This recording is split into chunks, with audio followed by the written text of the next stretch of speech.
Trump speaking from the White House press briefing room. After a brief moment of silence, he pretty immediately made this political, blaming DEI and the Democrats on that midair collision without providing evidence. He was a little bit all over the map, talking about DEI policies in the FAA, but then questioning the helicopter and the altitude and why it didn't, in his words, stop or make another move. I want to go to our experts, including our CNN aviation correspondent Pete Muntean and CNN's Renee Marsh.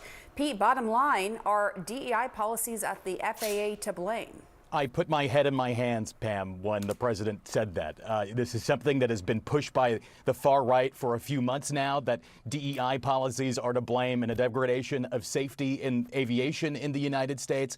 But frankly, the president is getting out ahead of his skis here. What he has said is not only unprofessional, unpresidential, inconsiderate of the status of this investigation, but frankly, it is just unhinged. That he could even say with any sort of certainty that diversity, equity, and inclusion policies had any part to play in this accident. Remember that 67 people are dead. I hate to get so upset here, but this is something that investigators will really need to pick apart piece by piece, and that is going to take some really significant time. We're not even 24 hours after this crash. We're barely even 12 hours after this crash.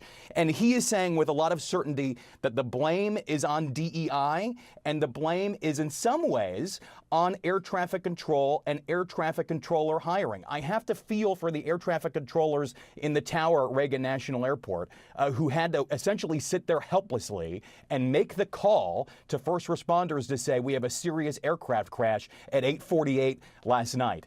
Let's parse out some more of this, because it's really significant here that President Trump also put some of the blame on Democrats. He said that Transportation Secretary, now former Transportation Secretary Pete Buttigieg, engaged in BS.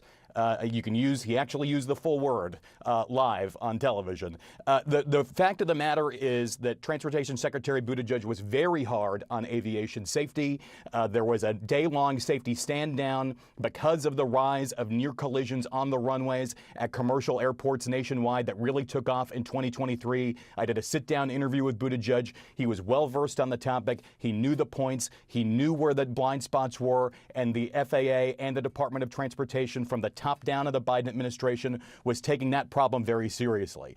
He also was incredibly hard on airlines and consumer protections. The big bottom line here is that there are so many vacancies in the federal government when it comes to aviation safety. There is no administrator of the FAA right now. President Trump has not put somebody forth for that. There is no administrator of the Transportation Security Administration. The Trump administration needs to put somebody forth for that as well. Sean Duffy is the Transportation Secretary. He spoke articulately. I will point out that I did not hear from NTSB Chair Jennifer Homendy, who was in the press room.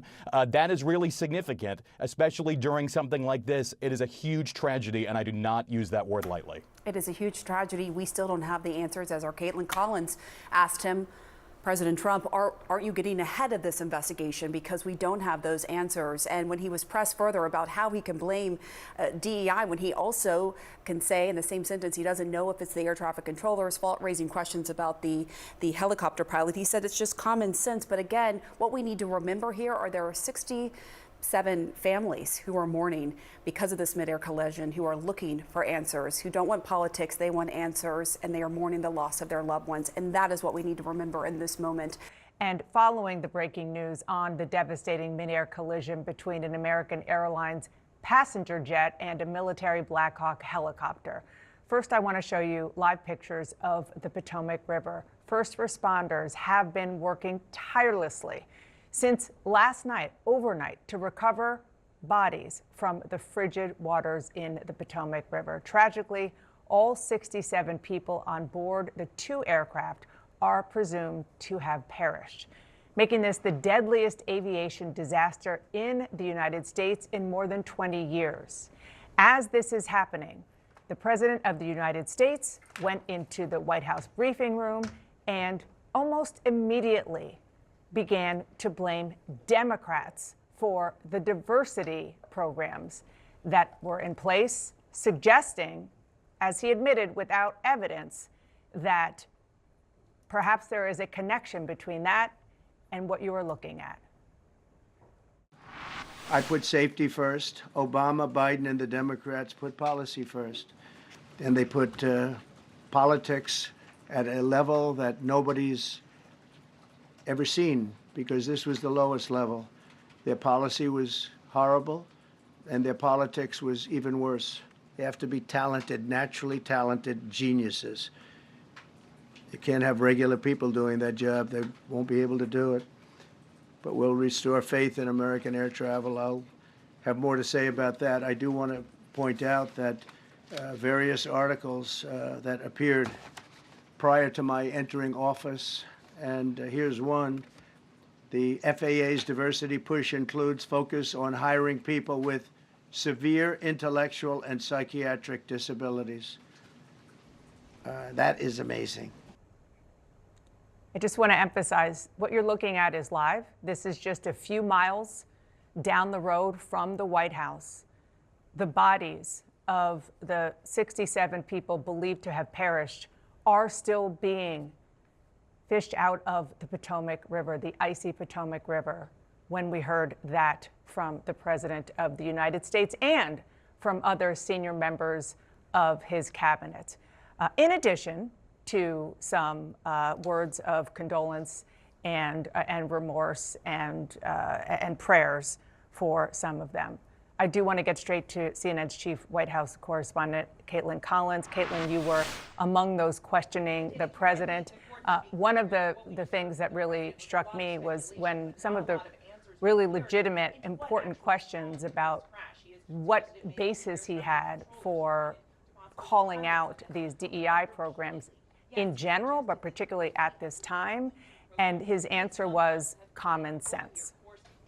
Yeah, Dana, this was President Trump's first time inside the White House briefing room since he took office this time. And he came out here, took a moment of silence for the victims here. We know there are 67 people who were on board both of these aircraft. Neither are expected to have any survivors. And moments after that, though, the president cast a wide array of blame on multiple targets, including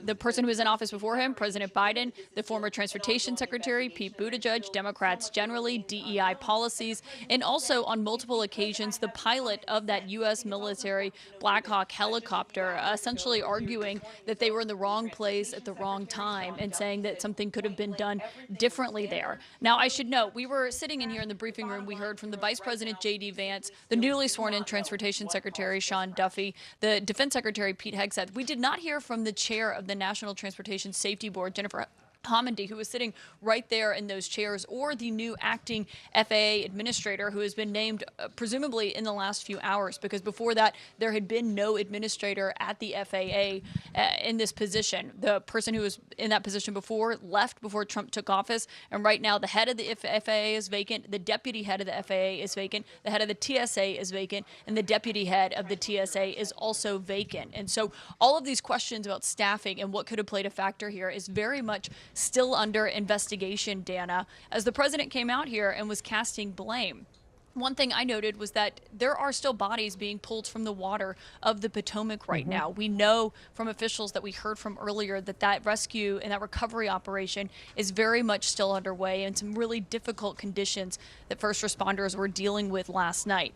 Now, there are big questions about what this investigation looks like going forward and what happens next here. But the president using this moment to also cast blame on multiple targets, including hiring practices, he said, within the air traffic control system. Now, this investigation, to state the obvious, is nowhere near done yet, and we do not have any indication, and we did not hear from the head of the NTSB during this briefing on what they believe could have been here.